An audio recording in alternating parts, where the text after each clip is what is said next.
Isang tanong ang nagkumpirma kung ano nga po ba yung mga request ng SB19 sa mga nag-operate ng kanilang concert o yung mga nagtayo, yung mga gumawa ng stage and everything. So, see this as confirmed by the provider. Ganito tayo kamahal ng SB at 1Z and first time atang may ganito. Okay, request po ba ng SB19 ang atong 1Z na may aircon at saka with stop and supplies inside? Sumagot ang Greencare.Portalet creator at sinabi nilang opo. Okay, para sa kaalaman po ng lahat, yun nga po ang tanong ng mga fans kung ni-request daw ba ng SB19 na ang nasabing portable toilet na ito ay may CR. Yes, ang sagot ng Greencare. At nagpasalamat din sila sa SB19. Anila nung April 19 sa kanilang Facebook post, maraming salamat po sa lahat ng nagbigay ng positive feedback sa ating SB19 concert. Your kind words and support mean everything to us dahil sa inyo mas lalo kaming ginaganahan na pagbutihan pa ang bawat event na aming ginagawa. To all the fans of SB19, thank you for bringing the energy, love at walang kapantay na suporta. Kayo ang tunay na nagpasaya ng event na to. Hanggang sa susunod na mas bongga, mas maayos at mas unforgettable na experience.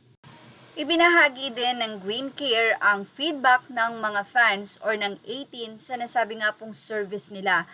And dahil nga napakaganda ng service at request ito ng SB19, ay napuri nga din ng mga fans ang Greencare dahil na rin sa magandang serbisyo at yung request po ng 18 or ng SB19 para sa 18 ay talaga namang kanilang ginawa.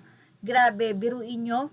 Napakamahal po ng pagbabayad dyan dahil ilang portable toilet po ang inilagay doon at mayroon pa pong aircon. May tissue, so lahat ng kailangan nila doon nandoon na pagpasok. Kaya kung wala kang tissue sa bag mo, makikita mo na kumpleto talaga doon. Ganoong ka-organize ang SB19? Bakit?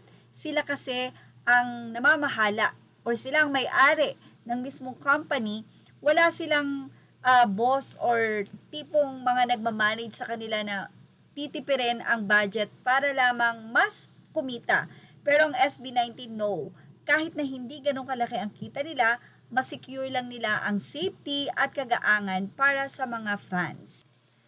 Kaya naman narito ang mga naging feedback ng 18 sa nasabing portalet na ito na ginawa o ni-request ng SB19 sa Greencare.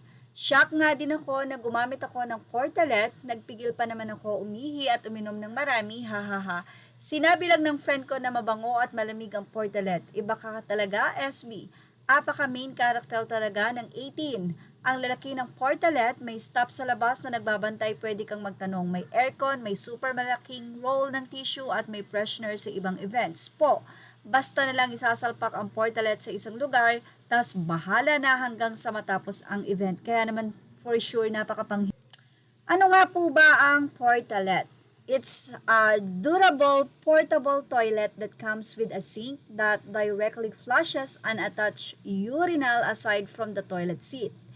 It also has a built-in exhaust fan for ample ventilation, made from quality materials and is very ideal for temporary facilities and or construction sites. It can also be a permanent standalone bathroom for visitors, both for public or private use. Wala pong sinabi dito na pwede itong may aircon or what, pero kapag nag-request ka, pwedeng lagyan ng aircon katulad nga po ng ni-request ng SB19. So saan pa kayo? Ang portalet na may aircon, SB19 lang yan. Images are all credit to the rightful owners. Please like, share, and subscribe. Thank you for watching Showbiz Now.